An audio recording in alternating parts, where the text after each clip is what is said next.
এটা কি হয়ে গেল আমাদের সঙ্গে ভাই? সত্যি আমরা ক্রিকেট ফ্যান তো আশা নিয়েছিলাম বসে যে আমরা খুব তাড়াতাড়ি খুব তাড়াতাড়ি ম্যাচটা জিতে যাবো ইংল্যান্ডের সঙ্গে এই ম্যাচটা।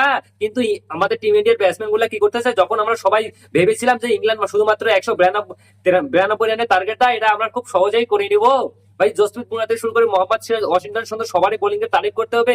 সবাই মিলে বোলিং করে ভাই মাত্র 192 রানে ইংল্যান্ডকে আটক করে দেওয়ার পরে কিন্তু আমাদের ব্যাটসম্যান এখন কি করতেছে, খাস করে আজকে ডিএসপি সিরাজ যা বোলিং করেছে প্রথম শুরুর দিকে, ভাই জসপ্রীত বুমরা থেকে ভালো বোলিং করেছিল ডিএসপি সিরাজ শুরুর দিকে, হয়তো একটু লাস্টের দিকে খারাপ হয়ে গিয়েছিল।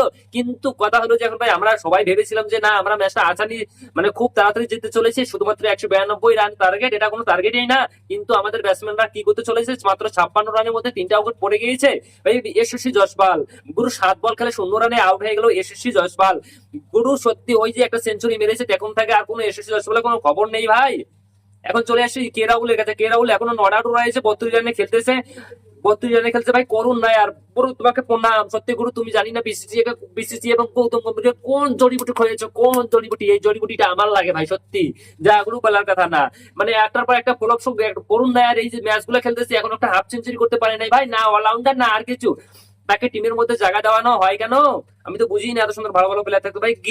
সুমন গিল ভাই ফর্ম যে কোথায় চলে গেছে, সুমন গুলো আউট হয়ে গেছে এখন ভাই। আজকে আমরা জানি না যে সূর্য কোন দিকে উঠছে, আকাশদীপকে সবার সামনে পাঠিয়ে দিচ্ছে, আকাশদীপকে 5 নম্বর ব্যাটিং করতে পাঠিয়েছে, সরি 1 2 3 5 নম্বর ব্যাটিং করতে পাঠিয়েছে, আকাশদীপ ব্যাটিং করতেছে কে রাহুলের সঙ্গে। তো কথা হলো যে আমাদের এইখানে, তো ভাই কি বলবো বলতো, করুণ নায়ার কি জড়িবুটিটা খোয়াইছে বিসিসিআই কে, আমি তো এইটা জিনিস বুঝি না সত্যি ভাই। ওয়াশিংটন আজকে আমাদের দেখো ইংল্যান্ড যে শুধুমাত্র 192 রানে আটক হয়েছে, সেখানে কিন্তু ওয়াশিংটন থেকে শুরু করে মোহাম্মদ সিরাজ, জসপ্রীত বুমরা, নীতিশ কুমার রেড্ডিও, আকাশদীপ, দেখো উইকেট কে কটা পেয়েছে, জসপ্রীত বুমরা 2টা পেয়েছে, মোহাম্মদ সিরাজ 2টা পেয়েছে, নীতিশ কুমার রেড্ডি একটা, আকাশদীপ একটা, যারটু কোনো উইকেট পায় নাই। ওয়াশিংটন সুন্দর গুরু তোমার তারিফ করতে হবে।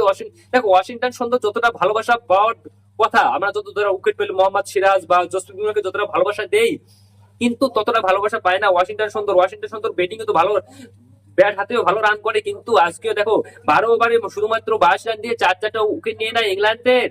সে এর ফলে ইংল্যান্ড শুধুমাত্র 192 রানে প্যাকেট হয়ে যায়, কিন্তু আমাদের অবস্থাও কিন্তু ভয়াবহ, মাত্র 53 রানে, মাত্র 57 রানে আমাদের 3টা উইকেট চলে যায়, তাও আবার বড় উইকেট 3টা, করুণ নায়ার, যশস্বী জয়সওয়াল এবং শুভমন গিল। এই হচ্ছে আমাদের টিম ইন্ডিয়ার অবস্থা। তো তোমাদের কি মনে হয় যে টিম ইন্ডিয়া কি ম্যাচ জিতে পারবে? কমেন্ট করে অবশ্যই বলবেন। আর যদি দেখো আমি তো মনে হয় ম্যাচ অবশ্যই জিতে যাবে, কিন্তু কত ওভার লাগতে পারে বা কত উইকেট যেতে পারে কমেন্ট করে অবশ্যই বলবেন। কিন্তু ওইখানে কথা হলো যে ভাই নেক্সট ম্যাচে কি করুণ নায়ার খেলতেছে? আমার মনে হয় না নেক্সট ম্যাচে করুণ নায়ারকে চান্স দেবে, তার কারণ করুণ নায়ারের যে অবস্থা, এখনো পর্যন্ত এই একটা ম্যাচে হাফ সেঞ্চুরি করতে পারেনি করুণ নায়ার। জানি না কোন জড়িবুটি হয়েছে বিসিসিআই কে যে করুণ নায়ার বারবার চান্স